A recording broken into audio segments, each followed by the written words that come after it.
That's like a depressing question. Let's go with David Goggins, The Callous of the Mind. Oh, I did a great job. Yes, you did. Oh, I'm amazing. Yes, you are. No, you're completely just making up stuff. Keep going, keep going, keep going. I'm burned by the end of that thing. Kobe Bryant practiced more than any other basketball player out there. There's many ways to build confidence. They work. Get out of your office and go and look at what's happening out there in the world. Stick in the lane.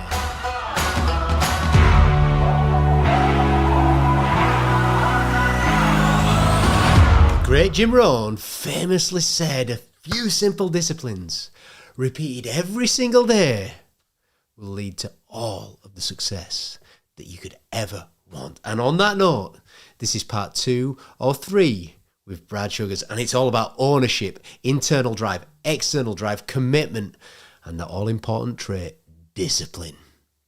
Let's do this. Okay, Brad, let's talk about discipline. What is it and why is it so important? I mean, there's a million definitions for discipline. Doing what you need to do when you need to do it. There's a lot of different ways to look at it. But ultimately, discipline, it's kind of a fallacy. Self-discipline is a fallacy. So discipline from external, having a coach, it's one of the reasons coaching works, right, is that you can discipline someone else. You can hold someone else accountable. So if you try and combine the word accountable and discipline, you start to see a level of what discipline is always about. And so when we look at above and below the point with what we teach at ActionCOACH, where below is the blame, excuse, denial, above is the responsible, accountable ownership. So until there is ownership, it's very hard to have discipline. Okay, so once we give away our power, we give away the discipline. So let's try and use an example of that. Me as a business coach, I can coach someone and discipline them around doing the things they need to do. A business owner that still acts like an employee won't discipline themselves, and there's no self-discipline, there's no self-drive, there's no self-start. So again, you got to add to the word discipline the drive and the start, so that it starts to compound the effect of this whole thing called discipline. When me as a business owner, I get coached from other coaches or my coaches, they can discipline me, sort of thing. So it's a real interesting word in that people say, I am disciplined. Well, you kind of need an external influence to be able to be disciplined. And even if that external influence is attending a course or attending a thing or being part of a mastermind group or doing something where you have to report your results, because for there to be discipline, there needs to be accountability. Accountability comes with the word count. So what results are you reporting? Therefore, there's discipline. And that's why, things like this, an Apple Watch, keeps me disciplined to get up every hour for 12 hours of the day and walk around for a little bit type thing. It's that external influence that helps provide that discipline. Self-discipline is an interesting challenge for a lot of people, and there's very few David Goggins in this world that can, sit there and say, I'm at this level of self-discipline. Let's go with him. Let's go with David Goggins, the callous of the mind, going through the pain. Let's go with him as that top. This is the top level of discipline. Where do you think the average level of discipline is in business? Oh, geez, that's like a depressing question. The average level of discipline in business, I'll tell you where it is. Pay the bills. I won't give it a score. I'll say the average level of discipline is if I can make wages, if I can pay salaries this week, that's the level of discipline I need. Most human beings do enough to get by, not enough to do massive success. See, in business, one of the big advantages a big business has over a small business is that they have a board of directors and shareholders type thing. And so those shareholders demand growth, demand profitability. The board of directors demands success. And so there's that outside discipline, again, from that perspective. When we look at most business owners, they start out with these big dreams and goals, and they want to, they go into business themselves because they want to have that freedom, time freedom, personal freedom, decision freedom, whatever the freedom is. But then they end up gradually over time being degraded to pay the bills. Something you said to me, you've triggered a number of thoughts so far. Something you said to me a number of years back. You said, nice work, James. Keep demanding that level of achievement from yourself, and you'll keep demanding that of the people around you. That was a number of years back. So you just use that word again, demand. And is that linked to ownership, what you said earlier on? Is that part of ownership, demanding stuff of yourself? Well, until a business owner takes ownership, there's a difference between when you start your own business and when you take ownership of your own business. Go on. The level of... Okay, let me take it 2 steps backwards. When you go into business for yourself, you've taken charge. Okay, you haven't taken ownership yet. You've taken charge. You're willing to do what it takes to... And you want to be paid what you're worth rather than what you can sell in time for money. Like I was sitting with my daughter a couple of days ago and she's talking about her future in business. She said, wouldn't mind going into graphic design. I said, that'd be great, except all you do is sell time for money. Yeah, it's a bigger amount of money per hour, but it's still time for money. You need to go into business selling something that you can sell, and no matter how much time you put in, you can make an infinite amount of money type thing. So when you go into business at the beginning, you've taken charge of your financial situation. Doesn't mean you've taken ownership. Now, I always talk about the difference between being a business person and being a business owner. Once you've stepped up to that level of owner, meaning you're willing to allow other people to do the work, you're willing to manage, you're willing to lead. See, I'm the chairman of my companies, which puts me in an ownership situation. I'm not the CEO of my companies. That puts me in an operational situation. The operational situation doesn't need ownership. It needs accountability. So to move up to that level of ownership, you need to move to a point where you've appointed someone to run the business for you. And that's where you're disciplining them to do it for you. I joke in seminars, but it's a real truth, that if I owned most people's businesses, they would be fired the next day as CEO. Because they don't perform. If you're the owner and the CEO or the MD or the GM, whatever terminology you want to use, if you're the owner and the CEO, you're doing a shitty job at both. You can't do a good job as owner and CEO because you lie to yourself. Oh, I did a great job. Yes, you did. Oh, I'm amazing. Yes, you are. No, you're completely just making up stuff. If I was even the chairman, or if I had 20% of their company and they had to report to me, I remember interviewing Lord Sugar about this exact question. Like when he puts people on The Apprentice, he said, we have the board meetings. The first thing they do is they report into us the numbers. And we ask them, why did you hit the numbers? Or why did you go above the numbers? Why did you go below the numbers? It's like just having that person to report to every month makes you perform at a much higher level. So I think that's one of the main differences with ownership, is stepping up to a point where you are actually the owner, not just the CEO or the operational person. You've mentioned internal, external influences. There's a lot of external here. Can you have discipline without an external influence? Oh, yeah. You just can't have a high level of it. You just can't have a massive level. Can you achieve your potential without it? No, it's not possible to achieve your potential without a CEO. Sorry, it's not possible to achieve your ultimate potential without a coach, without an external format of discipline. It's not possible. You just cannot possibly do it. I love working out. I love doing it. I work out. But when I go to a class and there's a measure on my wrist and there's a thing up on the board that tells me what my calorie burn is, and I'm looking at that number going, it's not 1,000 in an hour. I need to work harder.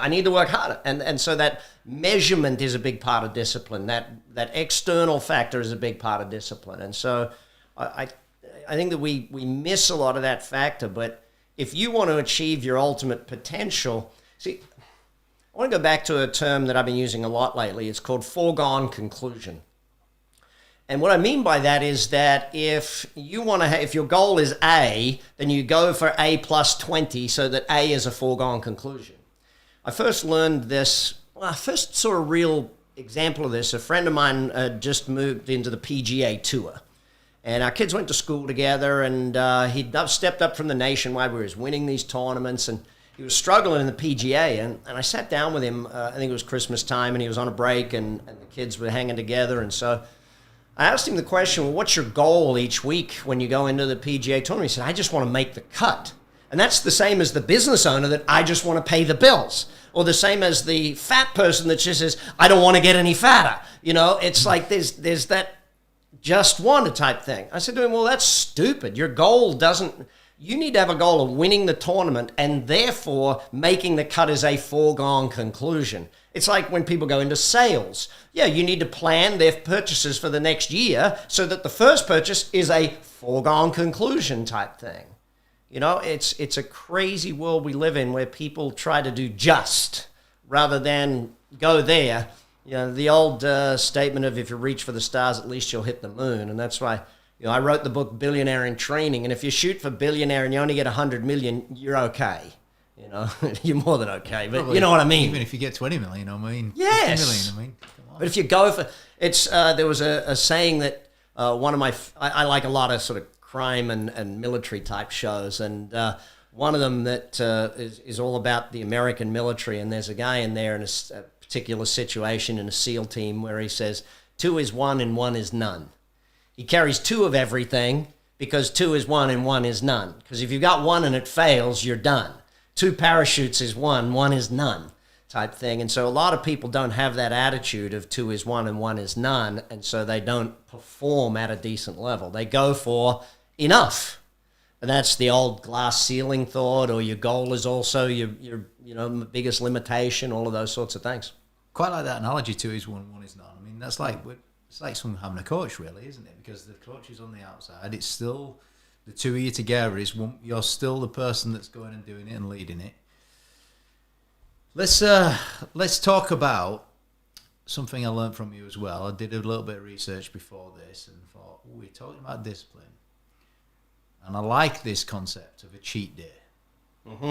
So just talk to us about cheat days and why that's important in discipline. Okay, so there's 2 formats of thinking on that. One is that you stay in this 100% stuck on it type thing, like, you know, the 300 diet in the movie, The 300, and all of those things where it's like you just stay and do the whole thing. The reality of my experience when coaching people to success is that if I push them at that level 24 hours a day, 7 days a week, they're going to burn out. And the burnout is 3-6 months, you know, of picking them back up and getting them back on track and getting them moving. So you're better off to grow, plateau type thing. And it might not be a cheat day. It might be a cheat week. Like I might coach a business owner for, you know, 4 weeks, 5 weeks, 6 weeks, and then go, all right, off you go, Caribbean for the week, goodbye. You know, just take that time out and decompress. And I think not enough people do the decompression. Covey wrote about it in 7 Habits, sharpen the saw. You've got to have time to decompress, rebuild, come back, whether that's meditation, vacation, reading a book, doing something. But it's like even there's times when stop reading a book and go to a concert, dude. You know, just don't be on 100% of the time because you will blow yourself out. You know, a car engine doesn't run 24 hours a day, 7 days a week. You want a Formula One race car to perform? It's not going to perform for more than that many hours. Yeah. A great football player, a great golfer, you know, they've got a specific amount of time they can perform for, and then they take a time out. Recovery. Even in sales, I know for me as a sales guy, I would be 40 minutes on, 20 minutes off. Because if I tried to stay on for 5 hours of the day, I'm burned by the end of that thing. You know, do my 40, take 20. Go and do other things, get your head together and come back. Take a lunch break. Actually go do that stuff. Sharpen the saw. When you first shared that with me, what I got from that was permission. It was. Well, if you look at your sporting background, your coaches were keep going. You know, I think performance has to be looked at in a different way from that. You know, when I was on the, you know, when Jake and them, we did that high performance podcast type thing, and they talked about high performance and that sort of thing. There's a lot of formulas for performance, but there's no formula for 24 hours a day, 7 days a week sort of thing. You know, there is no formula for that. There is a formula in sport, right? They apply this to physical, but this can be applied to mental as well. See what you think of this one. It's called progressive overload. Mm-hmm. So what you do is you stress the system. You do your 40 minutes sales calls. Yeah, you stress the system. This is how the word it in the sports coaching. Then you must have recovery. So almost like comfort zone, Yep. doing nothing. And it's only during recovery that adaptation happens. You want to get fitter. You don't get fit by running. You get fitter by the recovery process after running. Well, you can't learn the lesson while you're reading the book. You can't learn the lesson while you're in the moment. You have to go and do the review. Like if we go back to sales again, you record your sales and you come back to it afterwards type thing. You know, in the coaching moment is when you learn the lesson, not while you're actually doing it in business. If I'm in business doing something, and then at the end of the week I talk about it with my coach, I see the lesson. I start to get that sort of thing. So, Do we learn by doing?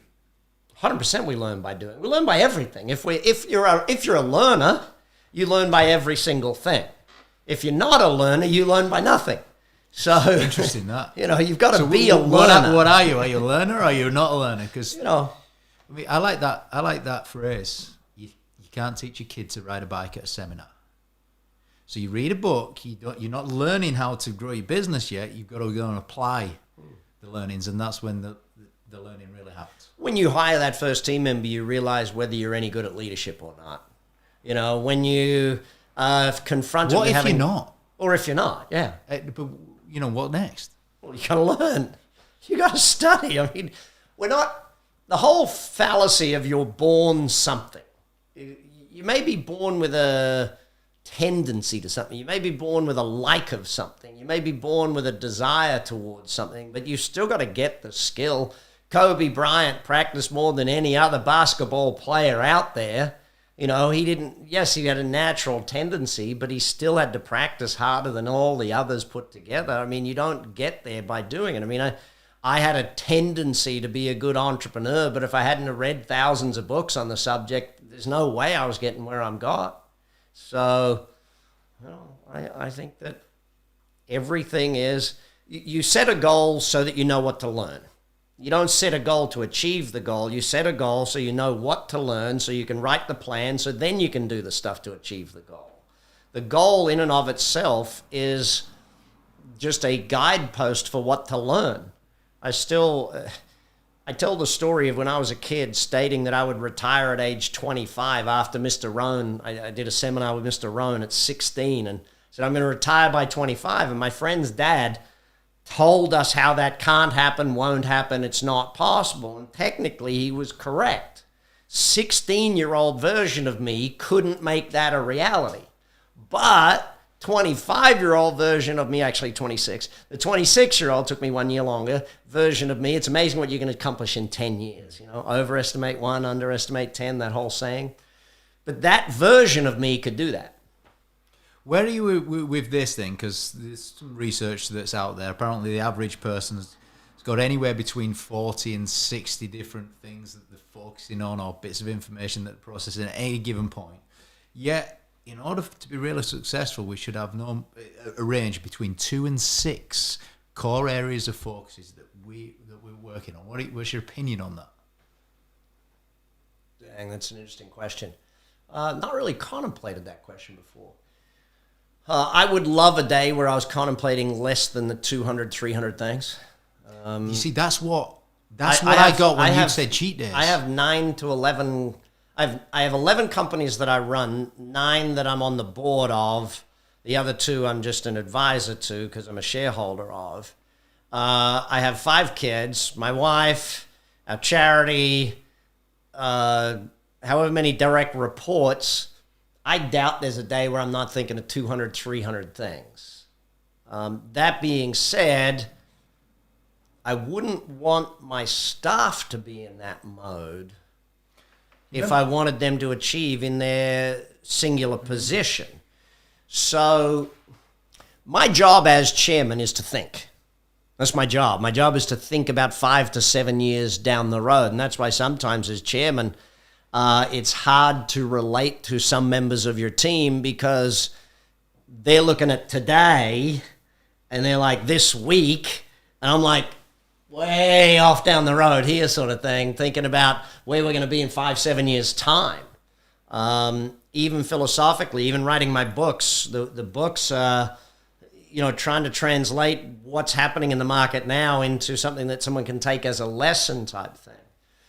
So my job is a thinker. So maybe I'm different in that I'm supposed to have hundreds of thoughts going around in my head, and maybe the standard. You do strike me as incredibly decisive, though, Brad.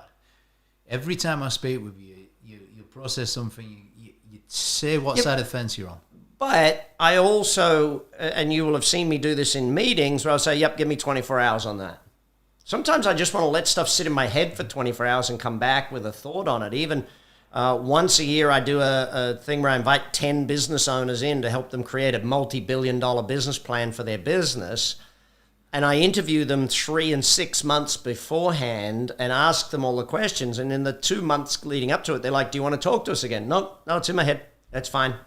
And so as a thinker, that's possibly the thing. At the conference that you spoke at with Richard Branson, at the dinner afterwards, Richard Branson, he taught me 2 things. He says, these are my 2 roles in my 469 businesses, however many he's got. These are my 2 roles. One is helping create the strategy and the vision. And 2 is firefighting. Now, and I'm combining that 2 areas of focus, if you like, with your cheat day concept, because that's what I got from the cheat day. It's like, over time, things build up. You start thinking more. All of a sudden, you start doing more. You take a cheat day and you clear it up. It's like your desk's a bit of a mess. Take a day, get it all cleared up. Just clear it down and get your focus back. Yeah, me and Richard might differ on that one. Firefighting. I like grenade throwing more as chairman. Yeah, I've seen that a few times. Yeah, I'm as chairman, I like the idea that my job once a month is come in, ask the tough questions, my CFO goes through all the finances and asks them all the financial questions. My job is to ask the tough questions and the things they're not thinking about. So that's the thing. Being an outsider, you look at it and you can see what are they not seeing that they're doing. Yeah, they're seeing these things, but they're not seeing that. And if you ask, I was on a board meeting with my commercial cleaning business the other day, and the 2 partners who run the business were both sitting there going, "Dude, you've done it again." And it's like, but hang on, you're not seeing this because you're in it. I guess it's forest for the trees scenario. So maybe. I'm not so much a firefighter. There are certain people in business that need there to be chaos in order for them to feel needed and wanted. I'm not really that person. I like my business to be fairly boring. Is that ego? Oh, mate, a lot of things are ego. I'm not sure what I could say whether it's for others. I mean, to be successful, you've got to have a level of ego. You just have to. There's no... I don't see anyone who's succeeding that doesn't have some level of desire for acknowledgement and, apparently, all that sort of stuff. We've all got 2 needs. They need to be understood and they need to be admired, which is recognition. So we've all got that as human beings. Maslow studied a lot more than you and me did, and he came to a few conclusions. So it's on that hierarchy, of course. If we sit down and we start thinking about the goal for me as a chairman, if I tell you what my goal is as a chairman, my goal is to make sure that the team is performing at a level over and above what they think they can perform, and to make sure I keep on the lookout of the future as to where might the roadblocks be or where might the things be. And the other is just the consistent removal of excuses. So what's the secret to that? The consistent removal of excuses. Or anytime you hear an excuse, just remove it. Okay, my excuse is, the supplier doesn't get that to us on time. Great, let's fix that. Okay, that's gone. Once you removed all the excuses, a person has no choice but to understand it's about them. They have no choice. Everything else, all your excuses are gone. Everyone you can blame is gone. Excellent. Up to you now. That's why sometimes being in a team is a hard thing. Sometimes being in a team where you see another person performing at a level much higher than you, and you're over here not performing at the same as they are, and you go, but hang on, we've got the same skill set, the same this, or even sometimes, and I know I've sat there in certain meetings in certain things going, okay, I'm not hitting the same numbers as that person, but I'm a lot smarter than that person, or I think I'm a lot smarter than that person. Our ability to overestimate our intellect. We all think that way, surely. I mean, I think everyone thinks they're a better driver than they actually are. So And I think golf's that one that makes you realize that you're not as good as you are. So, it is a level. It is a definite leveler. Yeah. All right, let's talk about habits and discipline. What's the link? Mm-hmm. What's the link between habits and discipline? I'll throw a different word in. I'll throw in the word rituals. Habits, it's kind of like you give up power when you call something a habit. Oh, it's just a habit I have. It's like when people do those... an excuse sometimes, like it a can bad be, habit. Yeah. Can be. It's like when people do personality profiles. Oh, that's just who I am. And it's not. You found out who you are so you can grow and change. You didn't find out who you are so you could use it as an excuse for the rest of your life.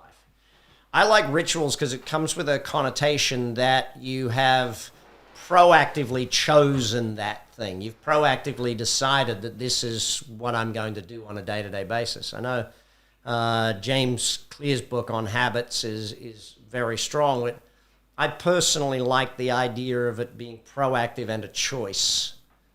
And that's why I use the word rituals, and I even jokingly spell it RICHUALS. Help you become rich. Yeah. In every sense of the word. Well, people have... It's funny, James, because the number of times when you talk about someone being rich, and then someone says, oh, yeah, and health is richness too, and all of that. No, look, just be okay with being financially rich, okay? Be okay with that, especially here in the UK where, I hear these statements of you don't want to talk about money at the dinner table. Yes, you do. If you don't talk about money with your kids at the dinner table, who's going to teach them money? Their school teacher? No, you don't want your school teacher teaching your kids money. I'm sure they're lovely people, but I doubt they're financially free. So you better teach your kids money at the thing. So, yes, being rich in all senses of the word, if that's what we want to say. Look, I'm going to bring you back for another podcast on exactly that subject. So let's just stick on habits, disciplines. So what are some of the best habits and or disciplines or rituals for managers? For managers? Yeah. Make your people write a list of what they're going to do every day at the end of the day so that the next day when they come into work, they don't have to make a list. The list is already there. It's in their head. It's been sitting in their head for 12, 14 hours overnight. They walk in, they get started on their list because the list is sitting on their desk.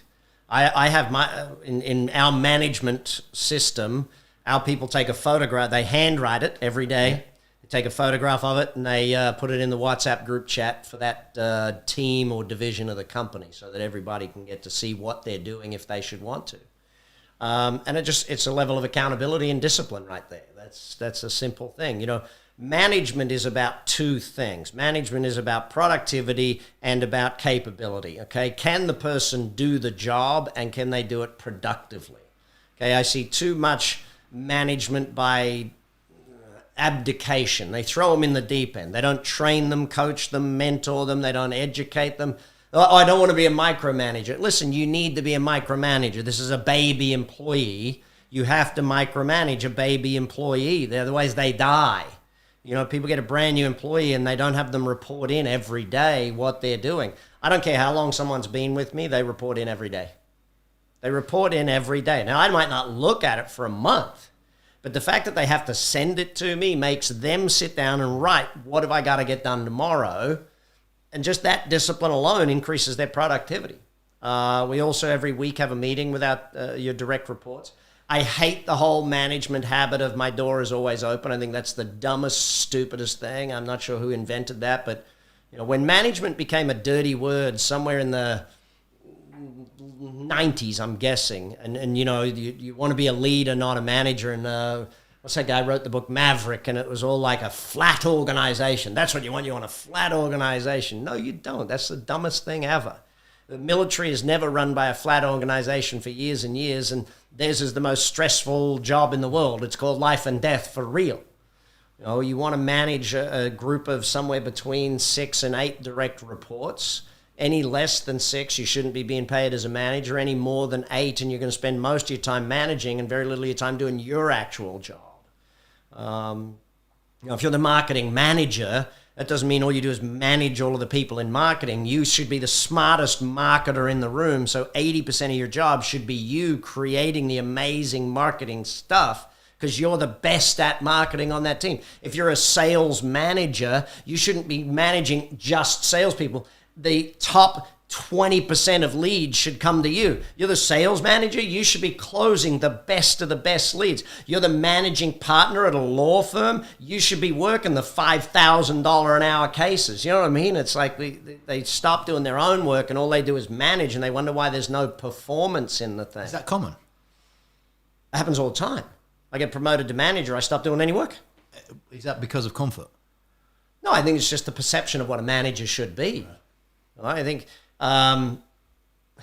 let's go back to the old joke around when do you stop doing the thing. If your company became successful because you're the best engineer in the world, then you shouldn't be CEO of the company. You should be the best engineer in the world and appoint someone to be CEO of your company. Don't try and learn a new skill after you've mastered this skill to the point of being the best in the world at it. That'd be like Rafa Nadal saying, hey, Nadal Enterprises is now massive. I need to go and be CEO and let's hire some kid to play the tennis.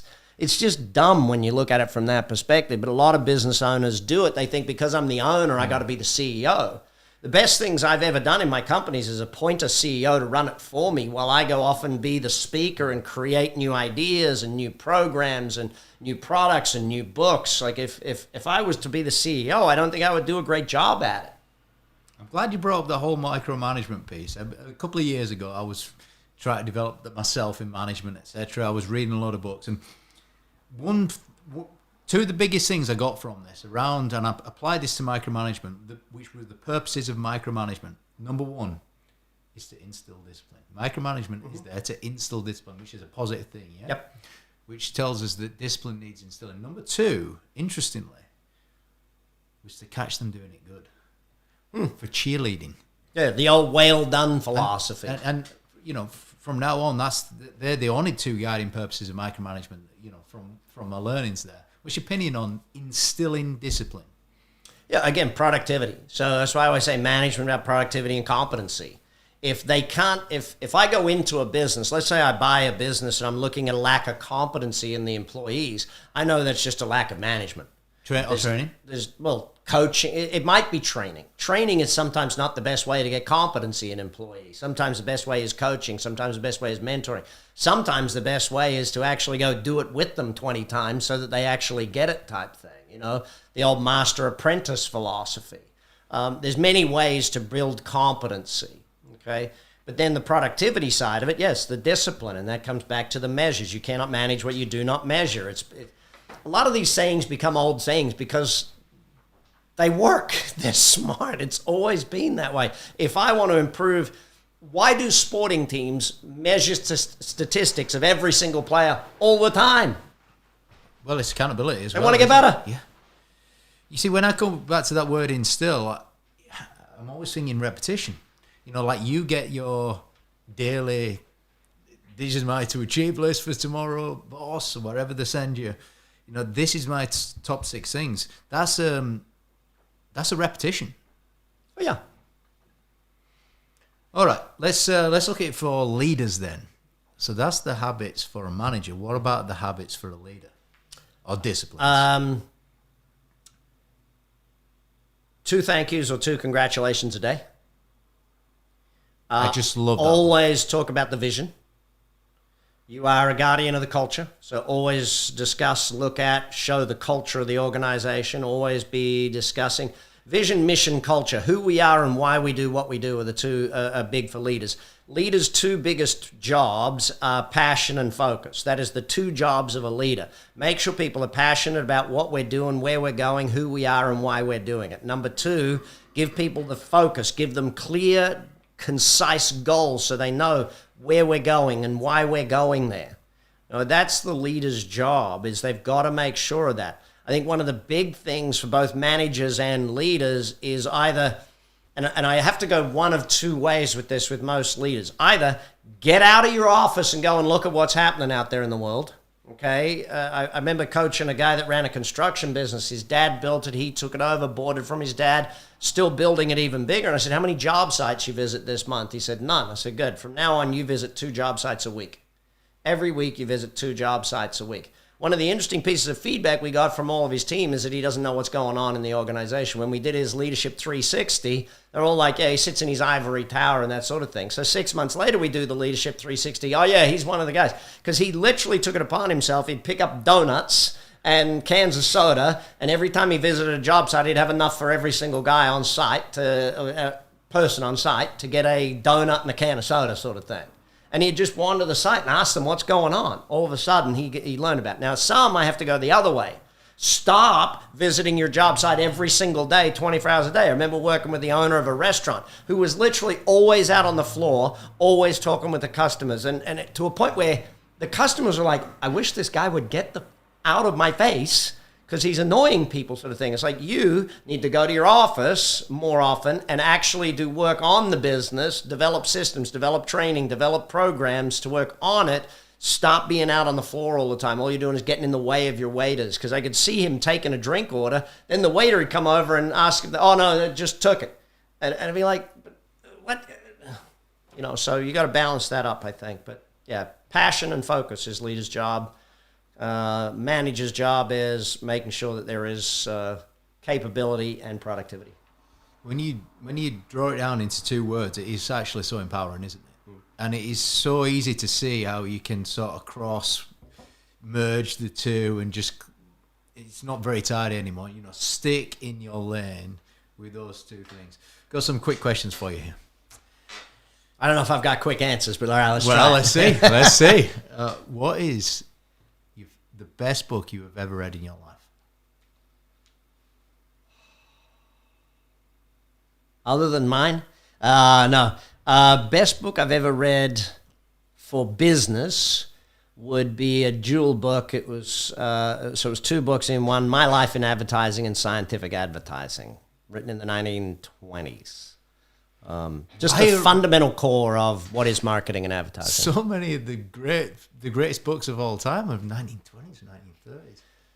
It's because that's when business started to evolve. You got to remember, back in the 1920s and 30s is when we started to move into cities, and when cities started to evolve, and when food production went to a point where you could can things, and the invention of the ability for a city to survive, where meats could come in, and you didn't have, and then eventually we got to refrigeration and freezers and all of that sort of stuff. And the invention of a lot of foods led to the invention of a lot of other things. But also, mass marketing started back then when newspapers started and radio started, and that's when mass marketing started. So beautiful. What's your favorite movie? Oh, my wife's going to hate that I say this. You love movies. Roadhouse, Patrick Swayze. Roadhouse, Patrick Swayze. And they're remaking it. I hope they don't kill it. Yeah. All right. Well, I'm sure you'll watch it. They remade Baywatch as well, didn't they? My kids have just been watching that, you see. Favorite music? Country music. American country. Is that why you got your cowboy boots on? Always wearing boots. I've worn boots most of my life. Australians, we buy a pair of boots called R.M. Williams when we're young, and you wear them for your entire life, basically. They last that long. Beautiful. Favorite holiday destination? Different for different things. Beach, Puerto Vallarta, Mexico, or Punta Mita, just a little north of Puerto Vallarta. With my wife, Paris, France, just 2 of us sort of thing. So. Love the little accent that you gave there, and you did it in the local dialect. I'll be in Punta Mita in 2 weeks' time with the family for 2 weeks. So yeah, you love your holidays. Well, why work hard if you don't have the time to go and take time to enjoy yourself? But also, you need vacation time so your brain can have freedom from the work stuff. You don't do emails. You turn off the digital. You just go and think, and you see new things when you travel. Early bird or night owl? Both. When? Always. It's people joke that 9 to 5 is where you go to work. Well, 5 to 9 and 5 to 9 is where you make your money. 5 to 9 and 5. Ooh, I love that. You and Dolly Parton should hook up for something. But so you enjoy. You pay the bills between 9 and 5 in the day, right? Yeah.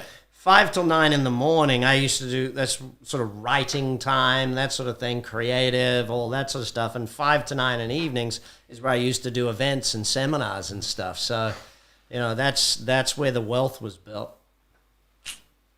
If you could have one day in someone else's life, who would you choose? I wouldn't. You wouldn't choose anyone else. No, I'd love to meet some other people, but I wouldn't want to be anyone. No, but if I had to say, look, you've got it there. I have to do this. Yeah, you have to do this. You have to do this. Who would you choose? And it could be someone who's no longer with us. See, there's no one.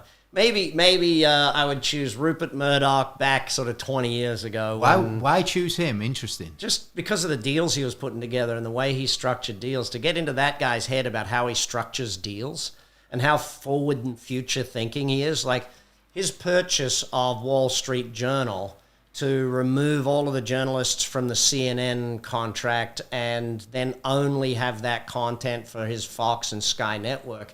I mean, he spent billions of dollars, and everyone's like, he spent way too much. He spent way too much. But he knew content was king.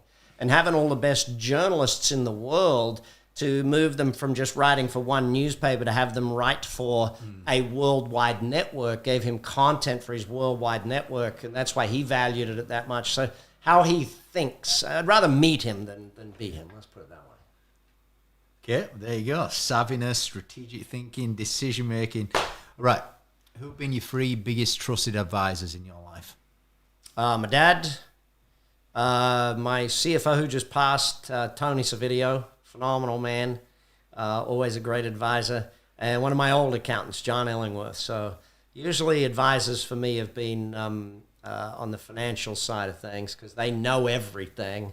So when you ask them questions, they have the answers usually. And you like that? Yeah, I do. Also, my coach, Doc Sid. I went to see Doc Sid after Route 91 Festival, and because he's a PTSD specialist, he's an ex-military guy, and I've stayed with him ever since. He makes sure that my head stays on straight. Makes me read books I don't want to read about personal growth. The latest one, literally the book was called Don't Be a Dick. He's like, yes, you need to read this book. I said, why? I don't have any of those tendencies. He said, there you go. That's why you need to read this book. Brings you back down to life. Oh, he definitely, being Australian brings you back down to earth, that's for sure. As soon as you hit Australian soil, you know very quickly that it doesn't matter if you're successful or not. It's your turn to go up and get a beer, dude. Yeah. You know? There's something about that, though, going and get a beer. It just gives a relaxed edge to things. You know, there's a way there's a great way that Australian men are mates. The word mate is something that, doesn't translate to the United States. It doesn't translate to buddy. It's almost like the word brother in the United States sort of thing. And having mates like that is definitely a way to, they're the sort of people you can call at any point in time. It doesn't matter day or night, and they'll still pick up the phone and have a chat with you.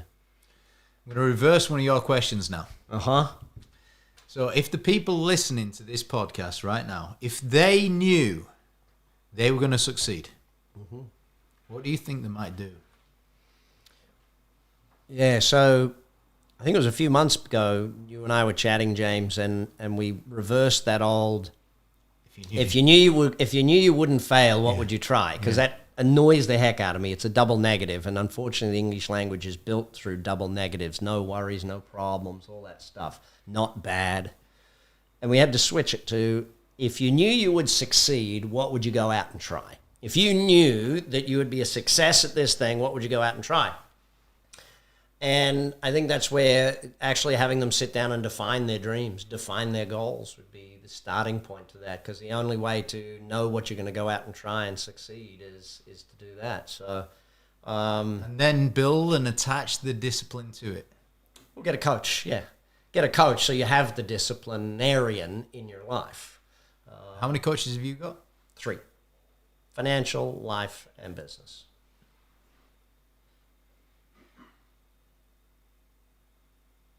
What was your favorite part of this conversation?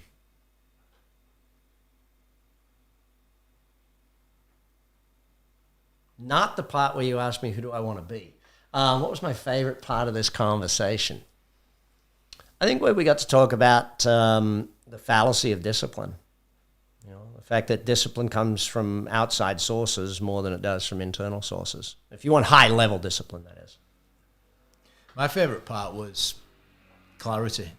you are so clear in the way you communicate. Like, for example, management, 2 principles. Leadership is 2 principles. Discipline is this. My job is to simplify. Yeah. There you have it. Thank you very much, Brad Sugars. Thank you, James.